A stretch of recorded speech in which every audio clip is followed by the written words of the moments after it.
These English muffins are so soft and fluffy, and they make the perfect addition to any breakfast.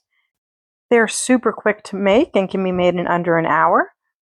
Whether you want to use them for a breakfast sandwich or you want to add some sweet jam on top or some butter, they're absolutely delicious. To get started with the recipe, you will need to warm some milk.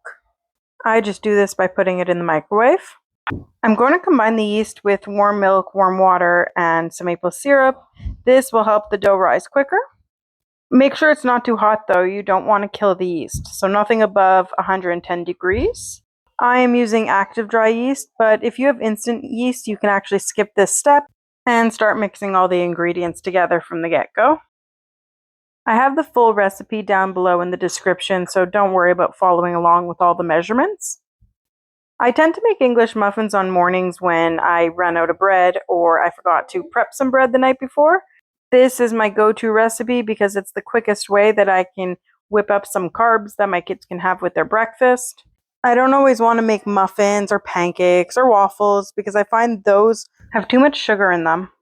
And I don't need my kids to be hyped up on sugar first thing in the morning. After combining all ingredients in the bowl, give it a quick stir and let it rest for about 10 minutes. You want to see the yeast start to foam. Once that happens, you're ready to move on to the next step. I use a scale for the next part. Honestly, I use a scale almost any time that I measure butter. I have no idea how people manage to get butter inside one of those measuring cups. I feel like it's always inaccurate. I can never fill the whole cup. It has little holes that I can't get the butter into. And it also does not come out very smoothly, so it just ends up being a big mess. I know I'm getting an accurate measurement using the scale. I'm throwing this in the microwave, and then I had a little tag along who wanted to just hang out with us. I touched the butter just to make sure that it wasn't too hot. I still don't want to kill the yeast by adding some super hot element to the bowl, but it was good to go. I then will add an egg. I have become an expert in cracking eggs with one hand because I normally have another hand carrying a child. One of the many skills I never knew would come along with becoming a mom. I'm constantly rinsing my hands in the kitchen and I never really have anywhere to wipe my hands. I normally keep a dish towel near the stove, but who knows which kid ran off with that today. I also wish I could wear an apron. But honestly, I tend to be picking up kids all the time and I'm always wearing the baby, and wearing an apron at the same time kind of doesn't work out too well. My apron is actually currently in my kids' chest of costumes. They like to wear it and pretend that they're cooking like their mom. Now that the yeast is ready, I'm adding the flour. As much as I'm familiar with the consistency that I want to achieve, I'm still going to weigh it out just to make sure that I'm accurate with my measurements. I always keep 2 containers of flour in my pantry, but honestly, those run out super quick. I have a much larger container because I buy flour in bulk, and I tend to ask my husband to help me out and fill these glass containers about twice a week. Here I added some coarse salt. I didn't really measure that. I feel confident just eyeing it. Now I'm going to mix it together and I'm going to give you a bit of a closer view because this is probably the most important part, making sure that our dough reaches a certain consistency. This is a very wet and sticky dough that we are creating. The moisture from the water will help activate the yeast and make it rise a lot quicker. At this point, I could tell that the dough was quite wet and I wanted to just add a little bit more flour to make it a little less sticky. I really didn't add much at all. That would have probably been about 2 tablespoons. I will make sure that it's thoroughly mixed, and don't skimp out on this part. Make sure you're mixing it properly because you really don't want some dry dough bits. It does not taste good in the final product. I find using a Danish whisk, like you see here, is honestly the best tool for this job. I actually struggle sometimes because I've broken a couple of these whisks. I don't know why, but the actual whisk part tends to release from the wooden handle. And so my husband keeps buying me more and more. I'm showing you the consistency here. It's a very sticky dough. My hands are wet, so that's why they aren't sticking. But if you had dry hands, it would definitely stick. I got tired of carrying the baby, so I will now wear her. put a lid on the bowl, and let it rest on the stove. My oven is currently on, so I know that resting it on the stove will allow the dough to rise quicker because it is much warmer since there is hot air escaping from the vent. Try to leave your dough in one of the warmer areas in your house. Here I have a sheet pan with some parchment paper on top, and now I'm going to put down a thin layer of cornmeal, and this is an extremely important step so that the dough does not stick directly to the parchment paper because it will stick. I like to call these English muffins more of a rustic style English muffin because I know with most English muffin recipes you have a much less sticky dough and you normally use a cookie cutter or some sort of circular shape thing to cut out perfectly uniform English muffins. I don't use any kind of cookie cutter. I shape the dough with my hands. I make sure that my hands have water on them initially, and I will continuously wet my hands throughout the process so that the dough doesn't stick. I will just shape them into little balls. I try to make them all relatively the same size, but to be honest, they aren't. And that's okay because we live in an imperfect world, and these are imperfect English muffins. Yet perfect for my family. I got a little bowl for myself to continuously wet my hands. I didn't want to leave the sink running the whole time that I was shaping these dough balls. Sometimes it's just the smallest things that make my life so much easier in the kitchen. I remember the first time I made these English muffins, I had no idea that I should wet my hands to manipulate the dough, and I ended up with dough absolutely everywhere. I couldn't understand how this recipe worked. It was so frustrating. My husband still said they tasted wonderfully when they were finished, and I was gracious that he complimented them in any way. But honestly, I said I would never make them again. And then I saw a YouTuber use water to touch the dough, and I couldn't believe how simple of a step that was that I missed, and the difference that it made in the actual process of making these English muffins. So all that to say, don't make the same mistake that I did. Make sure to weigh your hands frequently and don't end up with dough sticking to every part of you and every surface in your kitchen. I will finish up the rest of these dough balls, speed up the process a little bit here because it does become repetitive and a little bit tedious, but nevertheless, let's get it done. This batch made about 12 English muffins, and I had just a little tiny piece left over that I said was tax and was for the baker, myself. Before cooking them, we need to have their final proof. I will place a dishcloth on top of them and let them rest here on the counter. Sometimes I move them to the stove to let them proof quicker, but I wasn't in a huge rush and I actually needed to get a couple things done with my kids, so I just left them on the counter. After about 10 or 15 minutes, it was time for us to move on. I got out a cast iron pan, and to be honest, I probably should have taken out one that was slightly larger, but I figured it out.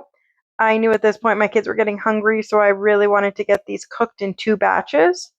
I also prepared a baking sheet with parchment paper, and I turned my oven up to 350. I will be putting the English muffins on the pan initially to brown the outside, and then to make sure that the center is fully cooked, I'll be popping them in the oven. First things first, let's wet our hands before we touch the dough. Providing that we put an ample amount of cornmeal on the cookie sheet, the dough balls should just release right up. They should not be sticking. And they shouldn't stick to your hand either because your hand is wet. So it should be relatively easy for you to transfer them to the pan. Try not to overcrowd the pan because they will puff up while they cook. So with that being said, don't do exactly what I'm doing here.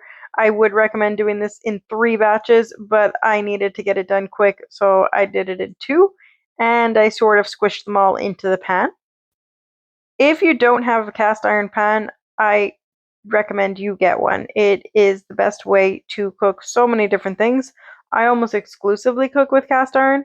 It really distributes the heat equally so that you have an equal cook, and it's not like the center of your pan is super hot while the sides are not hot enough. I forgot to mention you must put butter in the pan. Butter is not just to help it not stick to the cast iron, but it actually is nice and tasty and salty and adds to the overall yumminess of these English muffins.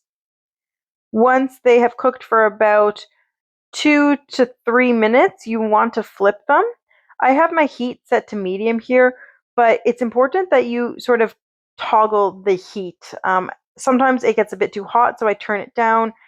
Sometimes it is not hot enough, so I'll turn it back up.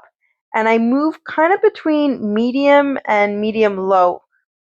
I'm also going to add some extra butter bits now that I flipped over the English muffins. I want to make sure that it coats both sides because it's some yummy flavor that will just enhance the general flavor of the English muffins.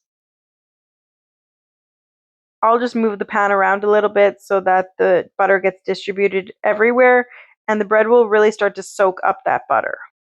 I'm checking to see if these English muffins are ready and browned nicely. I don't want them to become burnt on either side. That will make them really hard, and we want them to be nice and soft and just have a nice browned crust. I'm transferring them to the cookie sheet now, and then I'll quickly pop them in the oven even before this batch or the second batch is done cooking. I want to maintain an internal temperature, so I don't want to let them sit there and cool. We are aiming to have the internal temperature at about 205 degrees, and I will be checking this with a thermometer. Let me move on to the second batch here. Again, just adding some butter to the pan, and then I'll transfer the rest of the English muffins. Making things with dough is a skill that anyone can learn. I had never made bread in my life before, nor had I ever been exposed to someone who made bread. I didn't grow up with these homemade products, and I didn't have anyone around me who made them. So the idea of making bread or making English muffins or cinnamon buns or, any sort of bread product or dough product was daunting to me initially. It seemed like an overwhelming challenge that I just could not achieve. And ironically enough, now that I'm familiar with the process, it is the simplest thing. And I can't believe that more people don't know about the skill of bread making or lack thereof, honestly, because it doesn't require much skill. It's something that anyone can achieve. Normally, I find cooking in the kitchen or baking or bread making to be somewhat of a relaxing task. I like to feel the dough. I like to see the products. I like to just take my time and enjoy the whole process. But at this point, my little one was getting very tired and I really needed to get her down for a nap. I also had my other daughter on the side there just waiting, asking me when the English muffins were going to be ready. So I felt a little rushed at this point. Thank goodness this was a quick recipe though, and we are able to get it done in an hour. Let's check on those English muffins that are in the oven and check their temperature. I will use a thermometer for this. I will also add the other English muffins to the pan and place that back in the oven. Like I said, an internal temperature of 205 degrees approximately. If you take them out a bit over, a bit under, it'll be fine. I don't think that they were done yet, so I was going to place them all back into the oven, but at least at this point, it's a fairly simple task of just taking it out of the oven and placing it on a cooling rack. Finishing up a cooking project is always so satisfying, but there's always this mad rush at the end when I have little ones asking me for something to eat or dinner needing to be served or, just the chaos that comes with completing a project. And so it's so hard for me to get those final pictures of the end result. But nevertheless, I want to show you how this turns out and how absolutely fluffy and soft and delicious it is. You can see from the little hands popping up and trying to grab those English muffins, they could not wait for them to be ready. All 12 of these English muffins were eaten very quickly, and just to give you an idea of how my kids felt about them. I want this one. I want the biggest one. Put it down. It took quite a lot of convincing for them not to grab them while they were piping hot. The second batch that came off were not quite ready yet, so I will pop those back in the oven. I like to put a cloth over them just to make sure that they don't get too hard on the tops. So here's one of the final English muffins, one of the first ones that came off. Let's cut into it and see if it has those nice airy pockets. It is nice and airy and soft and fluffy, and it's nice and steamy too. I love trying those bread products when they're nice and fresh. I'm going to put some butter on it and give it a taste test. My butter was actually in the freezer, so it's a little extra cold, so the heat from the English muffin will help melt it. Give it a try, and it's exactly what I wanted. Great texture, nice and chewy. These will make for some great breakfast sandwiches this morning. I took out some fresh raspberry jam that I made this summer, and I will put some on an English muffin just to make it a little bit of a sweet treat. Like and subscribe so you can join me in the kitchen next time. Enjoy!